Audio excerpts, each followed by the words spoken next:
I guess when the world ends, some people cry, some scream, some go silent, some swear, and others recite poems. To be honest, I swear a lot too. Over time, I will also learn to laugh a lot again. The end of the world isn't as quick as everyone imagines. There's time to learn, yet there are no instructions.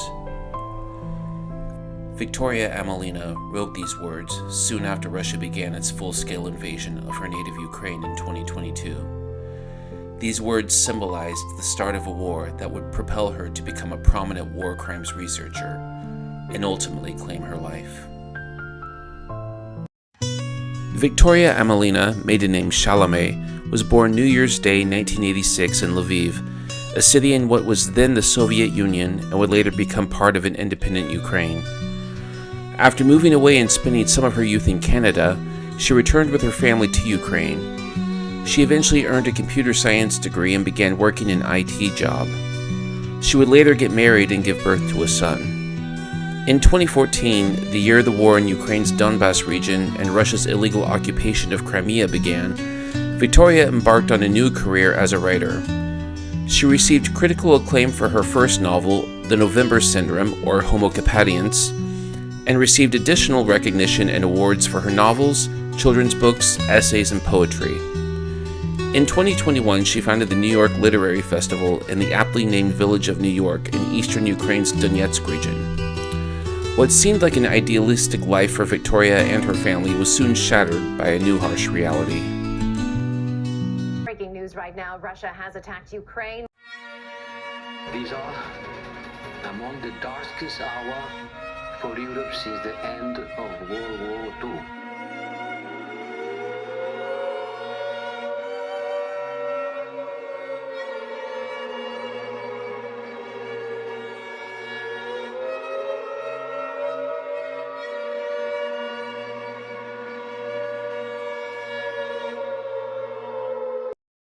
When Russia launched its full-scale invasion of Ukraine on February 24, 2022, Victoria was in Egypt on a trip with her son. Upon hearing news of the invasion, Victoria decided to cut her trip short and headed to the airport to try to get a return flight home. However, doing so would be impossible that day, as she learned when she arrived at the airport. She later wrote, "Do you know what happened?" the Egyptian official asks me as soon as we enter the building. I don't reply for a moment, so he keeps repeating as if helping me to realize, "You cannot go to your country. You cannot go to your country." I can and I will, I think. I rush to the blue screen with the departures. This will be the last time for a long while that I see Ukrainian cities on such a screen. Lviv, Kiev, Kharkiv. I will search the blue screens in every airport, hoping the nightmare will end. Victoria was eventually able to return home after traveling through Prague and then taking her son to be with her mother in Krakow, Poland, where conditions were safer. As the invasion persisted and the Russian atrocities spread across Ukraine, Victoria felt a new calling to put her novel writing career on hold and shift her focus to providing humanitarian aid to Ukrainians in need. She then turned her efforts to documenting war crimes committed by the Russians, believing this would be a greater service to her country.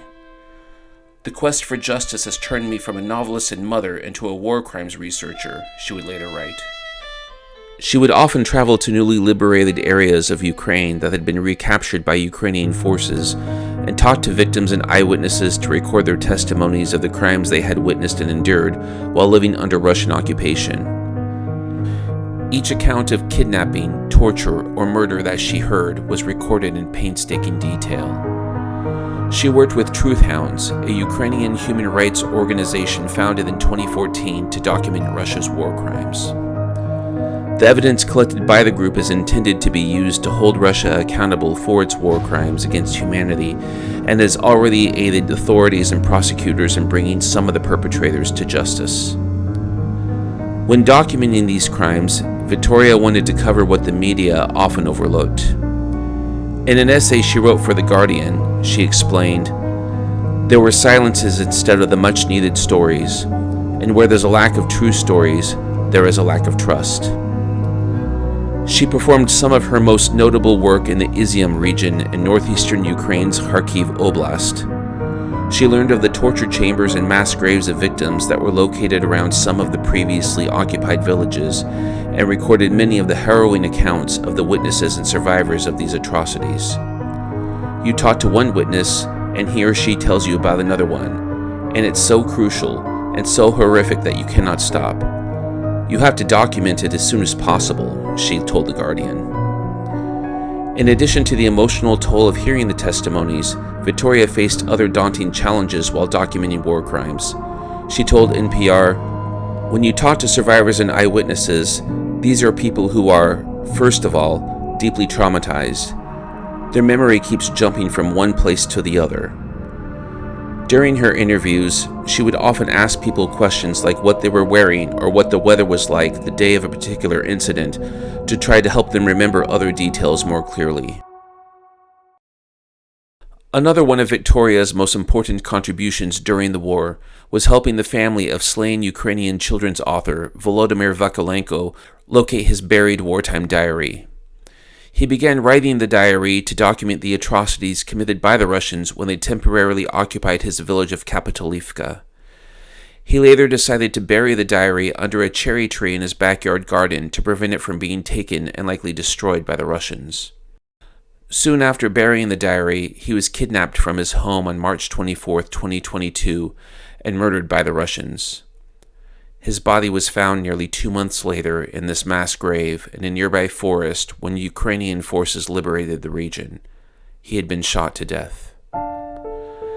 As long as a writer is read, he's alive, Victoria later wrote in the foreword of Vakulenko's published diary, which she helped publish with the blessing of his family. She further emphasized a desire to help preserve the works of Ukrainian writers and artists in the face of Russia's invasion and keep their legacies from being erased, as was common in Soviet times. Victoria was known for her genuine kindness and compassion in her work and even remained in contact with Vakulenko's family after helping them find the diary. She became almost like a daughter to them and continued to offer them support. In May 2023, Victoria traveled to Lillehammer, Norway to accept a Prix Voltaire Special Award from the International Publishers Association on Volodymyr Vakulenko's behalf. She stated during her speech, "Unfortunately, I have to be a Ukrainian writer speaking on behalf of a Ukrainian writer who did not survive yet another attempt of the Russian Empire to erase Ukrainian identity." 1 month later, she herself would become the victim of a Russian war crime. In early summer 2023, Victoria was offered a year-long fellowship in Paris for Ukrainian writers. She was expecting to move there with her son in the fall to finish writing what would be her final book, Looking at Women, Looking at War, A War and Justice Diary, which was published posthumously in its largely unfinished form. The book chronicles many of her experiences in the war, along with the stories of other brave Ukrainian women who have chosen to stand up in the face of Russia's aggression. Victoria still felt the need to continue her work as a war crimes researcher in Ukraine up until the time she was scheduled to leave for Paris. On June 27, 2023, Victoria was having dinner at Ria, a popular pizza restaurant and bar in Kramatorsk in eastern Ukraine. While she dined with a group of Colombian writers, a Russian Iskander missile struck the restaurant, killing 13 people and injuring 64 others. Among the casualties was Victoria Amelina.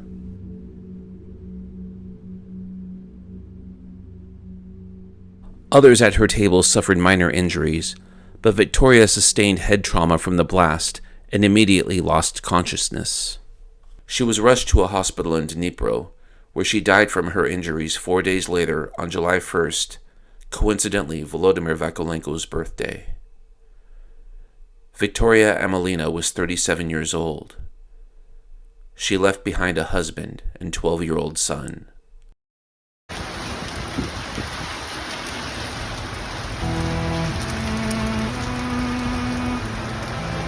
Her body was transported back to Lviv, the city of her birth, and buried at the Lychakiv Cemetery on July 5th.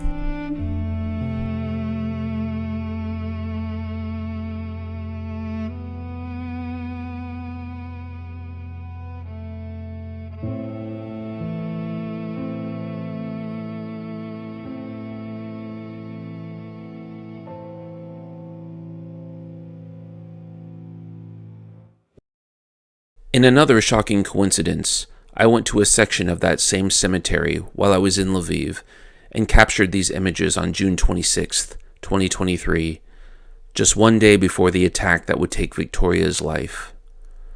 This particular section, known as the Field of Mars, was originally a burial ground for fallen Soviet soldiers, but has now become the final resting place of Ukrainian soldiers from Lviv who were killed in the current war.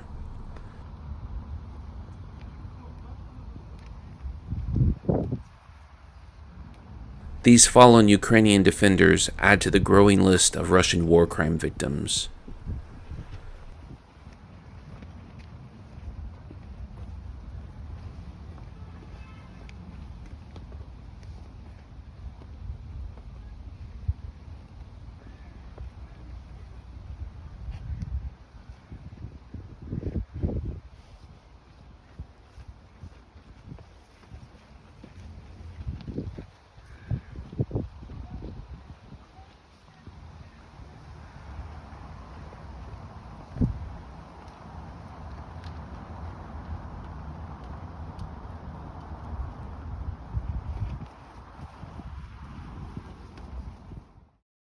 Two years after Victoria's death, she was awarded a posthumous Orwell Award for her book, Looking at Women, Looking at War, A War and Justice Diary. She became the first Ukrainian writer to receive the award, which her husband accepted on her behalf. Upon receiving the award, he announced his intent to donate the €3,000 cash prize to support the New York Literary Festival in honor of its founder, his late wife, Victoria Amelina. Sadly, the village of New York has suffered extensive damage during the war and fell under Russian occupation in September 2024.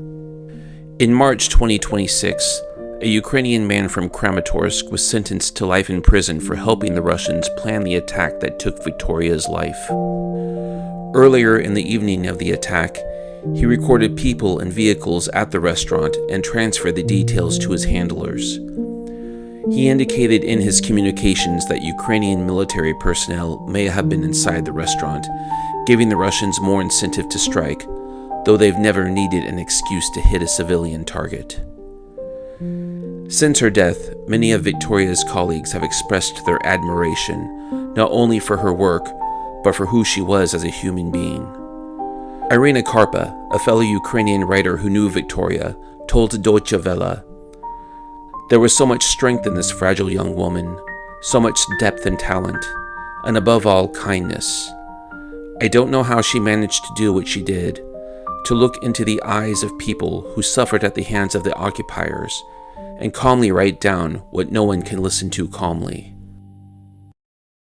Although Victoria's life was cut short, her work will undoubtedly continue to shape how the war is understood, even though she did not live to see its end. Her belief in immortality through being read and her quest for justice will hopefully be kept alive among future generations who encounter her words and learn about her remarkable contributions. Victoria Amelina should be remembered in the history books as a key figure in this war who showed courage, strength, and heart while doing everything possible to ensure that Russia's war crimes against the Ukrainian people did not remain hidden from the world.